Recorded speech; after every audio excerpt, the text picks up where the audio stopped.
Bonjour tout le monde, on se retrouve aujourd'hui pour la vidéo spéciale du à quoi j'ai joué dans le dernier mois, c'est-à-dire le mois de février 2023. Il y a quand même eu une semaine où nous n'avons pas gamé, donc il y a eu, ça va être un petit peu moins de jeux, et évidemment cette vidéo sert à indiquer à quoi j'ai joué pour vous faire peut-être découvrir certains jeux, mais aussi ça sert en fait à faire une mini critique de chacun des jeux, vu qu'il n'y a pas vraiment de critique sur la chaîne ou de gameplay ou quoi que ce soit. Bref, ça peut un peu servir à ça.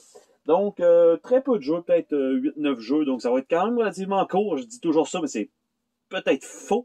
Donc, en gros, ce mois-ci, j'ai fait une partie de The Crazy Cat Lady. Et donc, The Crazy Cat Lady, c'est un jeu de spin and move. Donc, on s'entend que chacun aurait pu avoir son dé à 6 faces. Ça aurait fait le travail, mais ils ont mis un spinner sur le plateau de jeu lui-même. Donc, c'est même pas un plateau qu'on peut déplacer autour de la table. En plus, donc, les joueurs qui sont assis aux extrémités doivent vraiment se lever pour être capable d'aller faire tourner la roue. Donc, très mauvais choix de design. Et en fait, dans le jeu, c'est que vous allez commencer avec un certain nombre de chats et vous allez devoir simplement en récolter le plus possible. Et si vous avez, je crois que c'est un nombre, c'est 10. Si vous avez au moins 10 chats, quand vous arrivez après avoir fait quelques tours de parcours, parce que c'est une loupe infinie, eh bien, vous avez un endroit où ça vous indique, ben, vous prenez le chemin de la maison, et là, ça se peut que vous en gagniez ou en perdez. Et une fois qu'un joueur est rendu à la maison à la fin, à ce moment-là, la partie termine et le joueur qui en a présentement le plus récupéré gagne la partie. Donc, c'est vraiment le but, c'est d'avoir le plus de chats. Ça répète des points, ça répète des chiens, ça répète des coquerelles, ça répète des MTS, whatever. S'arrêter, le même principe. Et quelques petites affaires, les petites cartes qui rendent, c'est des cartes wild card, wild cat, je me rappelle plus exactement comment ils s'appellent. Il y en a 4, c'est 4 cartons, c'est les mêmes qui vont revenir tout le temps. Et on avance, donc on spin, on avance, on fait la conséquence ou peut-être le bonus sur la case rendue. Et de temps en temps, il y a un choix à faire, c'est-à-dire prendre les chats d'un autre. C'est à peu près ça. Cibler un autre joueur, tourner le spinner, prendre son nombre de chats, c'est à peu près ça, les choix. Très, très, très basic. Petite composante intéressante, les genres de petits chats sont comme en caoutchouc. Mais le reste, c'est totalement affreux. C'est pas un jeu que j'ai payé cher. C'est un genre de jeu qui se joue extrêmement rapidement. Ça prend à peu près 15 minutes peut-être faire une partie de ce jeu-là. Évidemment, ici, super joli. Hein, donc, bref, c'est pas un jeu qui est vraiment recommandé. De toute façon, rien que par la pochette. Et le titre, vous pouviez vous douter que ça serait pas super. Mais, par contre, le jeu, malgré tout, parce que là, mettons, à 5$, quand même correct là, pour 5$. Pour 20$, oubliez ça. Vous vous faites avoir. Par la suite, j'ai joué une partie de 13 chefs. Là, évidemment, c'est dans une petite pochette, en fait, dans un sac Ziploc, parce que c'est 13 cartes à jouer et une carte de règlement qui venait avec le jeu Kitchen Rush.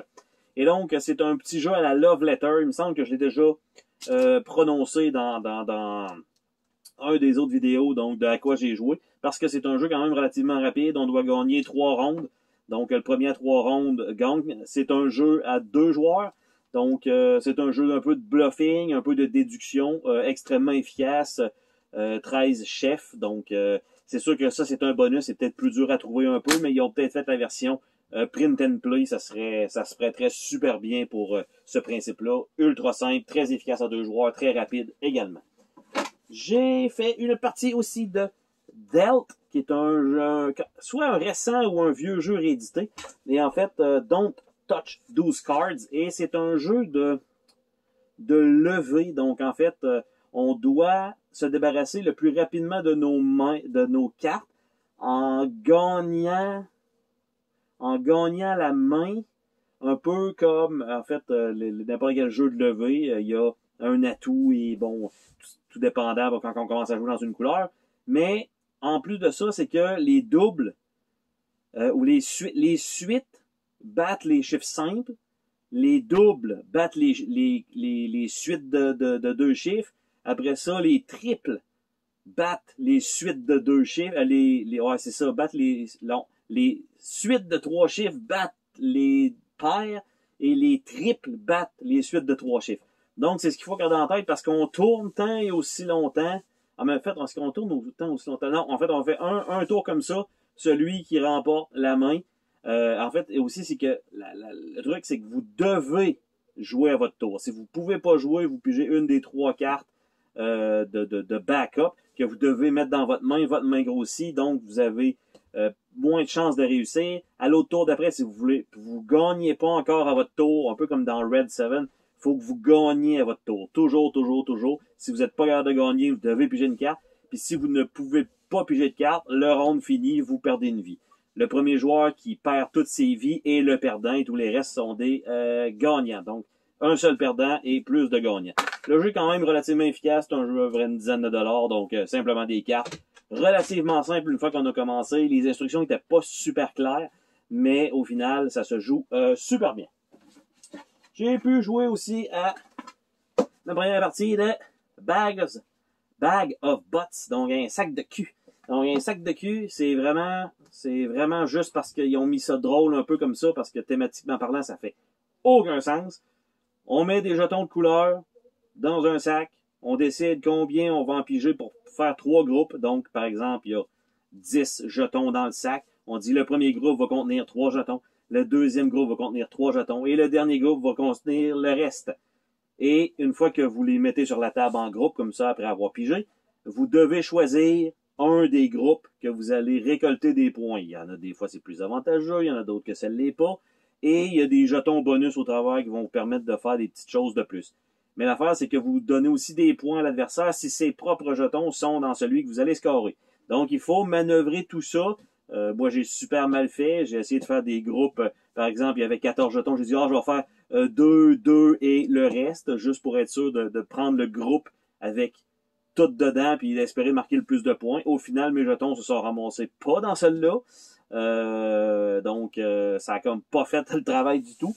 Mais les règlements sont dégueulasses, extrêmement difficiles à comprendre. Le système de pointage est pas super efficace non plus. C'est très, très difficile de recommander ce jeu-là, même si ça a l'air sympathique. Même, c'est une activité, somme toute. Il y a pas, c'est beaucoup plus de chance que de stratégie. Il y a un peu de statistiques, mais très, très mince. Bref, pas une superbe trouvaille pour celle-là.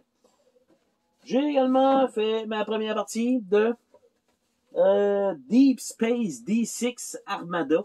J'avais fait le Deep Space D6, en fait, qui est un jeu solo uniquement, avec avec des dés custom, très minimaliste côté du visuel, mais c'était très efficace. Un système, on roule, on applique les dégâts aux ennemis, on doit passer à travers d'un deck.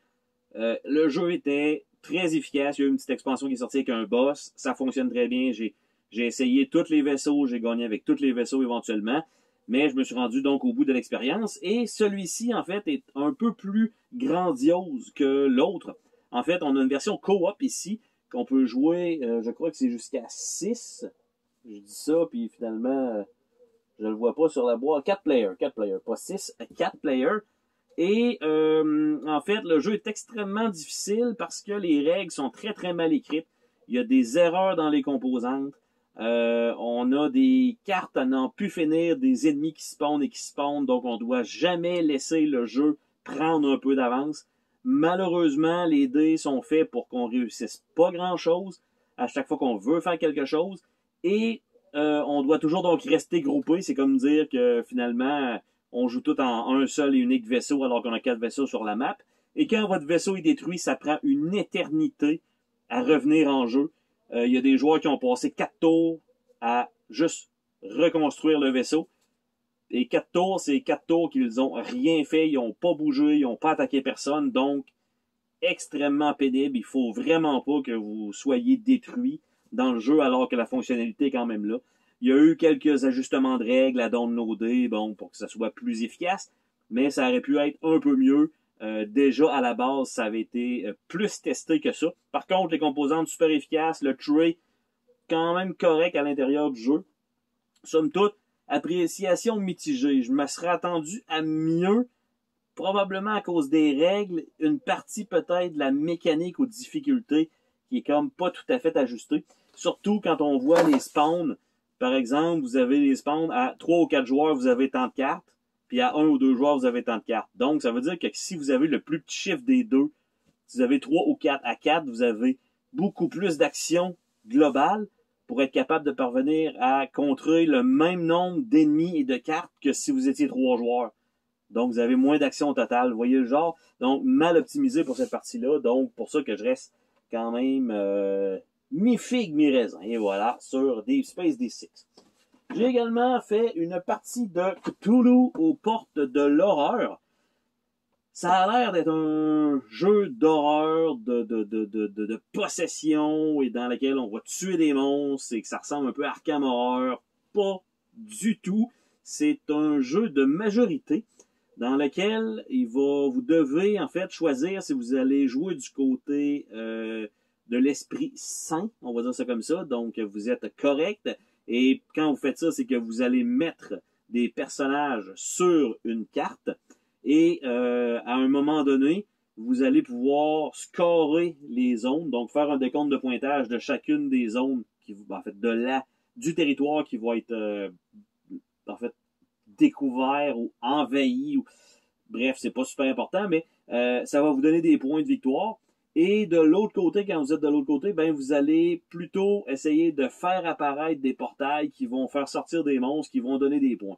Donc, il faut jouer sur les deux tableaux. Il faut prendre possession de certains territoires, mais il faut aussi faire apparaître des ennemis. Ça prend vraiment les deux, en fait. Vous devez conjuguer les deux. Pas, tu sais, quand même relativement stratégique. Quelques petits, pas de take that, parce que vous avez, je vais prendre possession ici, j'enlève ton pion et je mets le mien à la place, des trucs comme ça. Mais c'est quand même bien fait. Franchement, le jeu, ça n'a pas l'air d'être ça que vous allez jouer. Donc, évidemment, n'ayant aucune attente, je suis resté surpris de c'était quoi le jeu.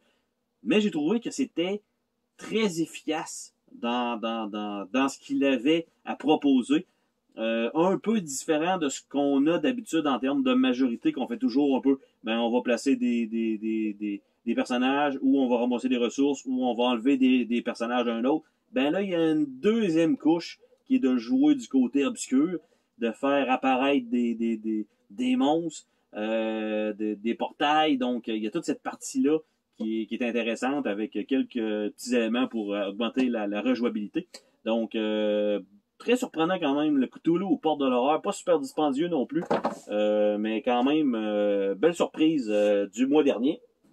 J'ai également fait une partie d'un vieux jeu qui s'appelle Monkey Mission. Et Monkey Mission, qui est un Ravensburger, et qui est un jeu, je dirais, très peu stratégique, beaucoup plus axé sur la chance, dans lequel vous devez ramasser des statuettes en forme de singe, et qui sont dans des cryptes qui sont aléatoirement placées. Donc 6 cryptes avec un certain nombre de singes de couleur dans la crypte. Et donc, la manière que ça se joue, c'est que vous allez avoir un explorateur, vous lancez un dé, vous avancez votre explorateur d'un nombre de cases, donc défini par le dé qui est un D3. Donc, vous avancez en avant de la crypte et vous devez indiquer si vous allez tourner la porte de 1, 2 ou 3 mouvements. Et si la porte s'ouvre, vous récoltez la première statuette disponible à partir d'un ordre défini. Et tout dépendant de combien de coups vous avez dit que vous l'aviez fait, que vous allez ouvrir la porte, c'est le nombre de pièces d'or que vous allez avoir inversé. Donc, si vous avez dit un coup, vous allez avoir 3 pièces d'or. Si vous avez dit 2 coups, vous allez avoir 2 pièces d'or. Si vous avez dit 3 coups, vous allez avoir 1 pièce d'or. Tu as plus de chances d'avoir la statuette, mais ça donne moins d'argent. Donc, il faut choisir. Puis, vous avez des petits bâtonnets qui vous permettent, par exemple, de tourner une fois supplémentaire. Donc, des fois, ça peut être intéressant, mais il me semble que c'est 7 tours possibles de la roulette pour être sûr que la porte à l'ouvre. Donc, des fois, on pense qu'on va l'avoir, mais finalement, on l'a pas. Et il y a une petite affaire là, que les cartes, dans le fond, qu'on essaye de gagner pour faire des points, si vous avez la même couleur de de singe que la carte que vous allez faire, ben ça donne un bonus supplémentaire. Donc, plus de chance que de stratégie en tant que telle. Mais bref, ça s'explique assez rapide. C'est mis en place rapide parce que c'est tout déjà presque placé. Un petit deck de cartes, vous flippez ça, vous commencez à jouer. Et la partie va durer à peu près, encore une fois, 15 à 20 minutes. Donc, c'est quand même un bon petit filler. Donc, pour ça, évidemment, pour ce que c'est. Comme j'ai dit, il n'y a pas beaucoup de décisions dans le jeu. C'est beaucoup plus de la chance, mais c'est quand même intéressant. Et le dernier que j'ai joué ce mois-ci, c'est Agent of Smersh Epic Edition. Donc, la réédition de Agent of Smersh que j'ai ici. Donc, la première édition, en fait, reprint, deuxième reprint avec l'expansion avec l'Australie et aussi le showdown final avec Dr. Lobo. Et dans celui-ci, ils ont combiné la majorité de ces éléments-là pour en faire une seule et unique boîte avec un très, très gros livre d'événements. Parce qu'en fait, si vous êtes des agents secrets qui devaient arrêter Dr. Lobo, et vous devez, en fait, possiblement réussir à attaquer un de ses sous-fifres avant. Et si vous réussissez, ça va vous donner des bonus pour plus tard dans le jeu. Mais la partie, en fait, la manière que ça fonctionne, c'est que vous allez vous déplacer d'un certain nombre de cases sur la map, là, donc dans la carte du monde. Vous allez faire des rencontres qui vont être dans un livre avec, je ne sais pas comment il y a de pages, mais chacun des petits paragraphes va être quelque chose de spécial avec un test à faire. Si vous avez des bonus ou des malus, ça va tout vous indiquer ça. Et ça fait avancer un peu l'histoire, un peu de façon farfelue de temps en temps, mais c'est dans le thème des agents secrets. Et vous avez donc, si vous passez, vous allez avoir un bonus. Si vous réussissez pas, vous allez avoir un malus. Et en plus de ça, vous avez souvent un bonus sur la case sur laquelle vous êtes. Et en plus de ça, vous ramassez des jetons qui vont vous aider un peu plus tard. Et vous avez la possibilité d'utiliser une action qui appartient au continent sur lequel vous êtes. Donc, ça commence à faire beaucoup d'éléments favorables à votre personnage, contrairement à l'inverse. À l'inverse, ce qui est contre vous, c'est les dés. Les dés, malgré que vous avez sensiblement 2 chances sur 3 d'avoir des succès. C'est quand même énorme. Contrairement, pour ceux peut-être qui ont joué à la première édition, il y avait beaucoup plus de gameplay que d'histoire. Là, c'est beaucoup plus une histoire avec très peu de choix à l'arrière. Parce qu'en fait, vous allez avoir pratiquement les choix évidents que vous allez faire en attendant la prochaine aventure. Par exemple, vous allez avoir 2 cartes de mission secrète qui vous donnent des bonus, que vous pouvez choisir entre un des 2 bonus sur la carte. Mais c'est les 2 destinations que c'est sûr que vous voulez aller pour compléter ces cartes-là, pour en avoir une nouvelle. C'est évident. Et vous allez toujours prendre celle qui est avec le plus de jetons à destination ou celle qui est la plus proche. C'est un ou l'autre. Vous n'allez pas aller ailleurs pour rien. Vous n'allez pas aller ailleurs pour prendre un bonus. C'est sûr que vous allez aller sur la case pour faire vos missions. C'est évident. Donc, c'est pour ça que je dis, il y a quand même une petite partie que vous enlevez du gameplay dans cette édition-là, contrairement à l'autre d'avant, qui avait les aéroports avec les règles et qu'on pouvait fermer tout ça. Le système de dés, il y avait des couleurs, il y en a qui avaient plus de probabilités, d'autres non. Le système des intels qu'il fallait ramasser, il y avait des symboles à l'arrière, ça prenait un certain nombre de symboles pour être capable d'aller chercher les sous-boss. Là, dans celui-là, les intels sont tous pareils, vous les récupérez très facilement. C'est ça, et ça sert uniquement à dépenser lors des événements. Donc, en fait, c'est ça, c'est que vous allez vous promener, vous allez augmenter vos statistiques le plus rapidement possible, vous attaquez le sous-boss, qui est on va dire à peu près 4 ou 5 pages d'événements que vous allez avoir environ une vingtaine de tests à faire back à back. Évidemment, vous y allez en équipe, donc vous pouvez décider quelle personne va faire quel test, donc c'est au moins ça plus facile pour le groupe, mais quand même très difficile quand même là, pour les événements, mais vous avez ça. Et par la suite, une fois que vous allez rencontrer Dr. Lobo, ben vous avez la même chose encore, à peu près 4-5 pages